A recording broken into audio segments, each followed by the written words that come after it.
Welcome back to our channel where we share updates and untold stories about Catherine, Princess of Wales, and her royal family. Today we bring you some significant news. King Charles breaks in tears as secret vault reveals Diana's explosive, handwritten will royal, revealed Diana's confidential will found in Windsor vault leading to monarchical chaos, as revealed by an insider source. A secret handwritten will of the late Diana, Princess of Wales, has been discovered in a hidden vault inside the royal archives, causing significant upheaval within the House of Windsor and perhaps altering its destiny. The paper found in the company of King Charles III and his sons Prince William and Prince Harry includes incendiary accusations of treachery, espionage, and a foreboding prediction of her death. Witnesses at the unsealing depict a picture of intense emotional turmoil culminating in King Charles being inconsolable, as the contents were recited, a moment that has pushed the monarchy into its most severe crisis in centuries. For decades, royal personnel discreetly conjectured about the presence of Vault 7 situated inside the intricate depths of Windsor Castle's archives. Some formally denied its existence, while others discreetly recognized it as a storehouse of secrets hidden from the public. Concealed under a specific decree from the late Queen Elizabeth II, immediately after Diana's terrible death in 1997, it included a straightforward cryptic plaque, "For the future when they are ready." For more than 25 years, no one ventured to inquire who they referred to or what future the inscription anticipated. The future emerged not with a dramatic event, but with the subtle revelation of an obscure legal provision. An assiduous counsel examining Diana's estate paperwork as her kids reached full adulthood discovered a clause concealed behind extensive formal verbiage. It said explicitly that upon this milestone, the contents of Vault 7 must be disclosed in the presence of both her sons and the designated successor. Palace onlookers were shocked by the rapidity with which Queen Elizabeth, in one of her last big actions regarding the family's private matters, commanded the assembly. Some insiders believed she was finally ready to reveal a long-held secret to the monarchy. Some more skeptical felt she aimed to manipulate the story before it eventually transcended the royal confines. Thus the day arrived. The atmosphere at Windsor Castle was laden with a tangible tension. Palace staff hurried along historic halls, their footfall resonating against the frigid stone, while anxious murmurs proliferated behind them. "It is occurring," one was heard murmuring, grasping a bundle of legal documents. She indeed left something behind. In the sterile, climate-regulated silence of the archive room, a rare and evocative scene emerged. King Charles, once the Prince of Wales, stood beside his sons, William and Harry. A divide of unexpressed sorrow and past conflicts separated them, yet this singular grave objective united them. Each guy seemed to deliberately avert his gaze from the others, their collective grief for the lady they had lost, now intertwined with a profound, unarticulated dread of what she may have bequeathed for them to face. In the middle of the chamber, a solitary man stood by the vault's formidable steel door, the royal archivist. A towering, stern man known to few by name, he epitomized the institution's prudence. Clad in austere black, his hands encased in gloves, he grasped the key with intentional, almost ritualistic precision. Upon gazing at the princes and their father, his eyes revealed nothing save a subtle, almost undetectable hint of compassion. King Charles, trying to convey composure, allegedly cleared his throat. "This is probably merely a formality," he said, his tone tense. "This could potentially be a collection of mementos. Letters for the boys." However, as his eyes scanned the room, his assurance noticeably diminished. The aides closely averted their gaze, their expressions wan and apprehensive, as if they had knowledge they were reluctant to express. The archivist ultimately unlocked the key. A resounding mechanical clang reverberated across the chamber, a sound that seemed to shatter a decades-long enchantment. The vault door creaked open on its weighty hinges, exposing a blackness that seemed to consume the light entering in. Charles inhaled deeply, urging himself to advance. He assumed, maybe unwisely, that whatever was inside would ultimately provide a feeling of resolution. However, when the first shimmer of paper attracted his attention, a sensation in the depths of his gut contorted. This did not constitute closure. This constituted a reckoning. An oppressive stillness enveloped the room as the first pages were read aloud. What Diana bequeathed was not a beloved memory, but a conflagration that jeopardized the very essence of the monarchy. A handwritten letter from Diana herself was concealed behind layers of official printed documentation. Their remarks were so harrowing and unrefined that they sent the future King of England to tears before the first paragraph had been completed. Initially, the vault's contents seemed unremarkable, a collection of legal documents carefully stamped and signed by attorneys and palace clerks long overlooked. However, concealed almost intentionally under the last page was a solitary cream-hued envelope. The surface was unremarkable. However, it had the inscription in a prominent, clear font. "For my sons when the time is right."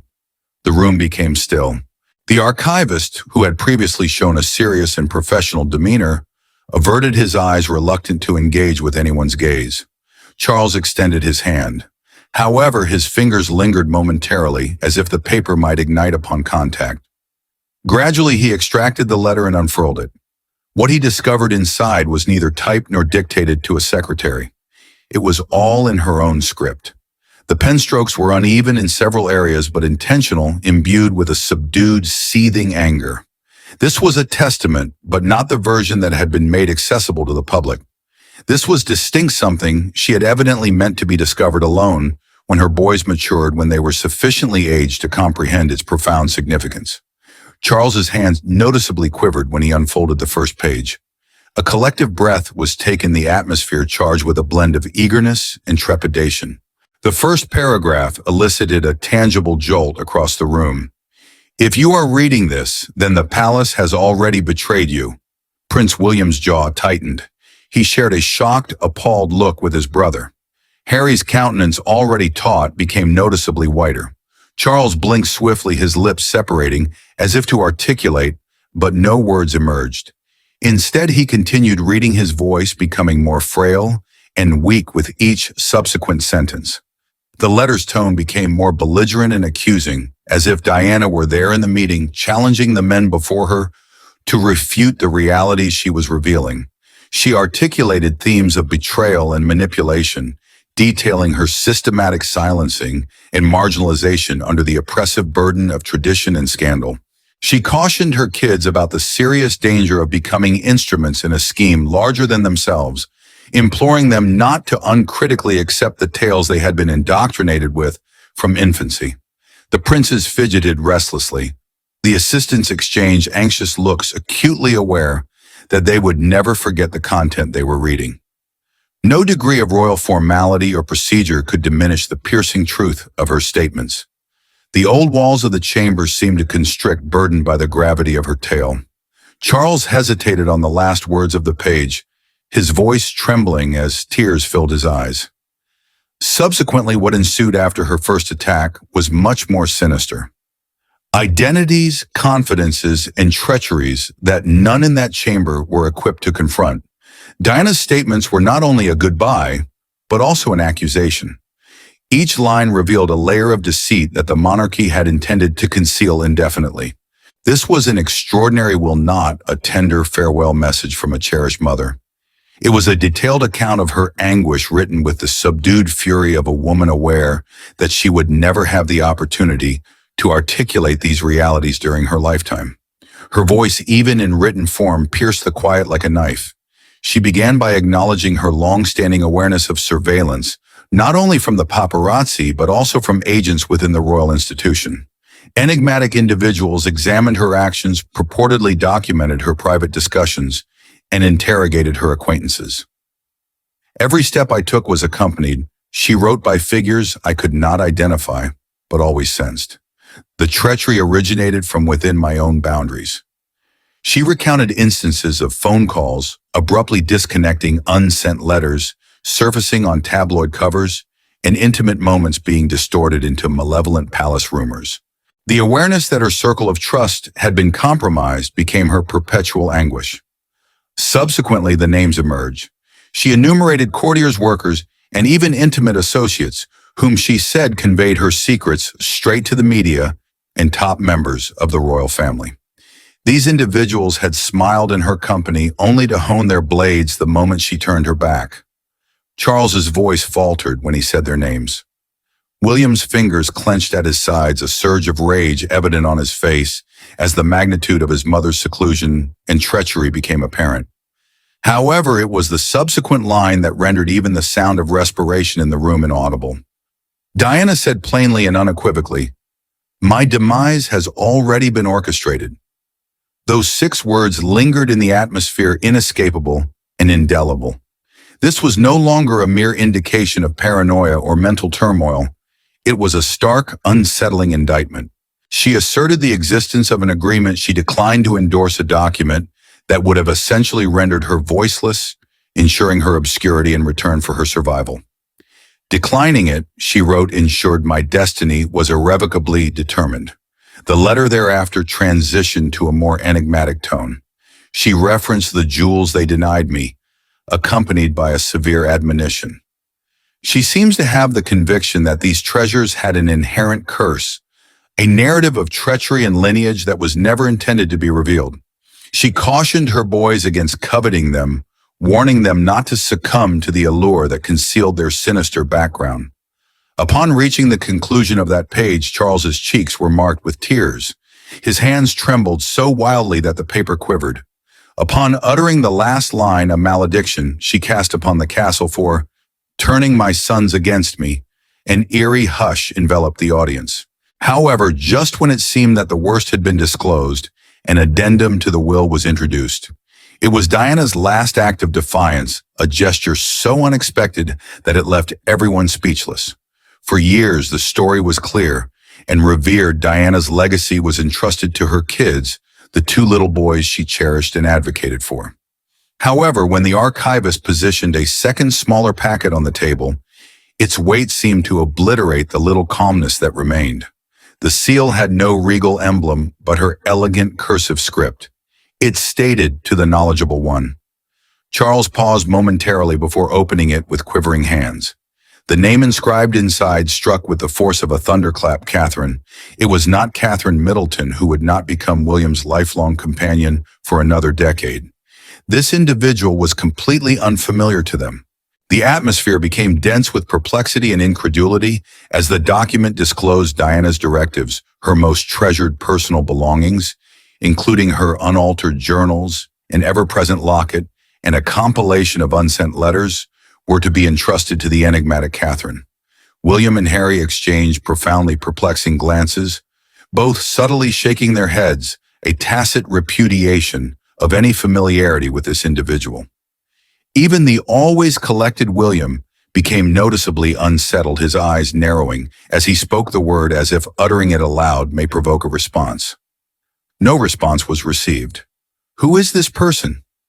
Charles insisted, his voice trembling with a blend of sorrow and command. What was her association? What would motivate her to neglect her children? The archivist remained still, his mouth tightly sealed, as if centuries of royal propriety prohibited him from uttering a word. Subsequently, the most disquieting statement emerged. Diana stated that Catherine was the only person I trust to protect the boys while I am away.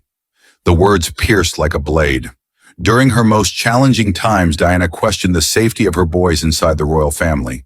She saw nuances when others recognized only obligation, and she sought assistance outside the ornate confines. A concluding, hurriedly written postscript instilled fear in all. If you deprive her of what is rightfully hers, the crown will oppose you. The most distressing revelation, however, stemmed not from whom Diana confided in, but from her forewarning about the consequences of disregarding her wishes. As Charles delved more, his complexion lost all hue. Diana left not just her desires, but also grave admonitions about the consequences she anticipated would ensue after her death. The following page exuded no warmth, but a chilly foreboding. Diana referred to a shadow campaign, a calculated and systematic endeavor to obliterate her memory from public awareness and to redefine the narrative of the monarchy in her absence. They will distort history, she said, depicting me not as a victim, but as the issue, a disturbance to their revered order. She noted that she had already seen indications of this in the months before her death and worried it would ultimately engulf her kids. She then enumerated names not of adversaries but of what she termed her hidden allies, individuals she believed would emerge from obscurity if the palace sought to obliterate her memory entirely. She said that these allies have evidence of all matters, recordings, correspondence, and images. They are observing even at this moment, she said, each name suspended in the atmosphere like a menace. At the bottom of the page, inscribed with intentional foreboding, was a solitary hidden message: the crown will fracture from within. William's poise ultimately faltered.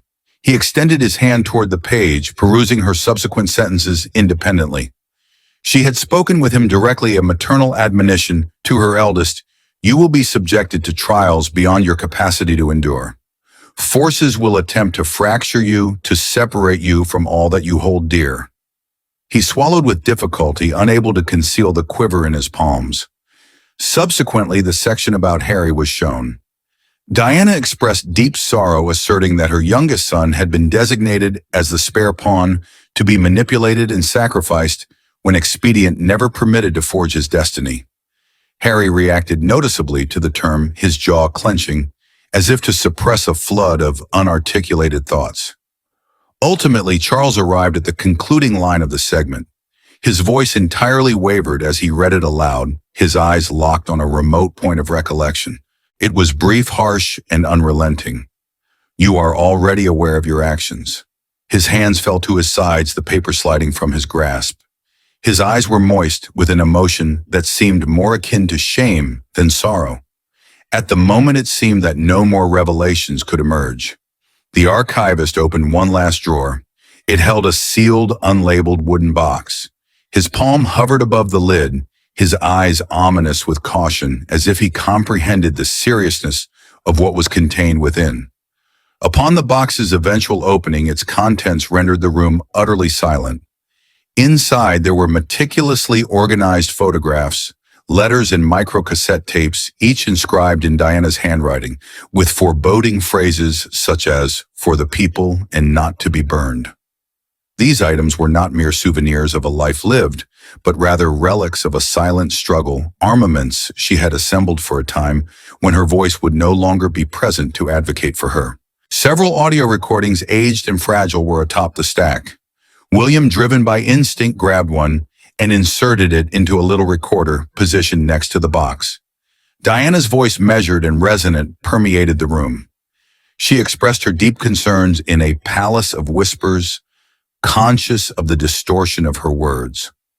She identified people she felt conspired to isolate her, those who transformed her children into instruments, and those who, in her words, rendered me a specter before entombing me. Underneath the cassettes were several photographs, images capturing confidential gatherings between influential courtiers and notable media personalities. Their grins were too refined and their handshakes overly intentional. In the accompanying notes, she provided evidence of the meticulous orchestration of her public humiliation. A letter intended for the press, but ultimately unsent, emerged, in which Diana implicated certain individuals in the orchestration of her demise.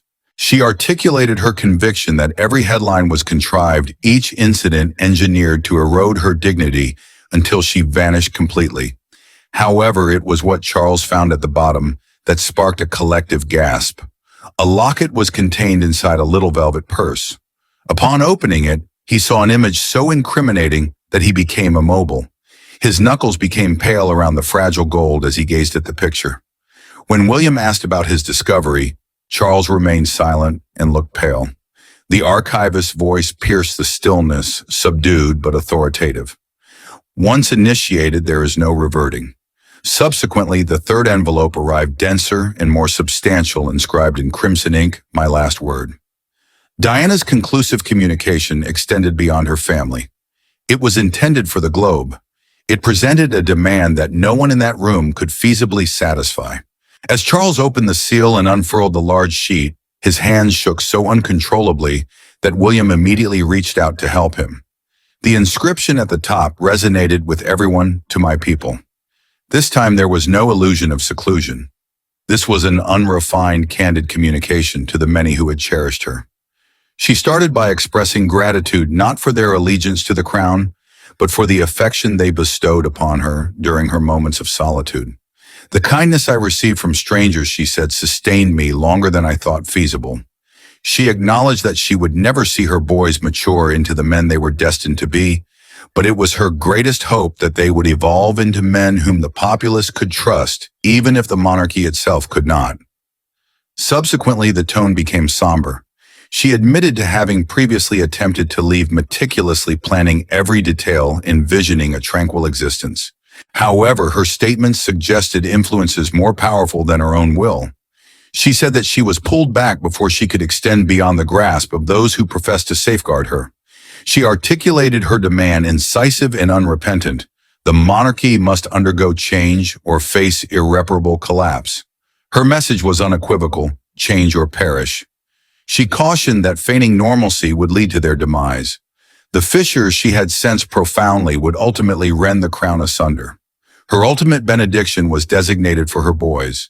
In a heartfelt appeal, she urged William and Harry to maintain their brotherhood, regardless of the palace's efforts to create division. She encouraged them to resist allowing resentment or ambition to fracture their relationship, for without one another, you will be adrift. Upon reaching the conclusion, Charles seemed to lose all his strength. The paper slipped from his grasp as he sank into a chair, his chest rising and falling, his face ashen and drenched with weeping. The ensuing stillness was absolute, laden with sorrow, remorse, and unacknowledged truths. However, the stillness was broken when William, grasping the paper, said, "This truth can no longer remain concealed." The room descended into turmoil. "It is not permissible," Charles implored, his voice a desperate whisper. "This will annihilate us. It will obliterate everything." William remained steadfast, his voice rising with a determination that astonished the assembly. "Her voice has remained muted for an extended period. The world merits awareness of her suffering." Harry wavered, his expression a tumult of contradictory feelings caught between allegiance to the institution that nurtured him and the recollection of the mother it had shattered. He looked back and forth between his brother and father, grappling with an untenable decision. The archivist, seeing the familial disintegration, proceeded to the vault and started securing it. Upon the heavy doors closing, he faced them with a somber look. "The crown," he said, his voice barely audible, "will never be the same." The first leak surfaced within hours. Headlines proclaimed Diana's secret will. The term betrayal dominated the front pages. Thus began the conflagration that Diana had prophesied. In the following days, Britain saw the monarchy falter. Excerpts from the will overshadowed the news cycle, her poignant allegations published with images of her luminous smile. "The crown will crack," from within one headline said, resembling less a caution and more a prophecy manifesting in real time. Public indignation erupted. Crowds gathered outside Buckingham Palace vociferously chanting, "Justice for Diana," resonating across the London atmosphere. The gates transformed into a sanctuary of blossoms and rage. King Charles, beset by turmoil, withdrew from the public eye, succumbing to a private anguish impervious to his rank. In his absence, William advanced. Confronting the cameras, he grasped a copy of his mother's writings. "My mother's voice shall remain unmuted," he said, his tone resolute. "Neither now nor ever." Next to him, Harry finally spoke, his words more delicate but as impactful. He recognized the family's divisions, animosity, and pain. "We adored her," he said succinctly. "We remain merely sons who lost their mother prematurely. The monarchy is now fragmented, its reputation irrevocably changed. Diana's genuine intentions have been acknowledged, and their impact will resonate inside the corridors of authority and the hearts of the populace indefinitely. The future she described is here, and it is one of accountability." Thank you for watching the video. Please let us know your thoughts, and goodbye for now.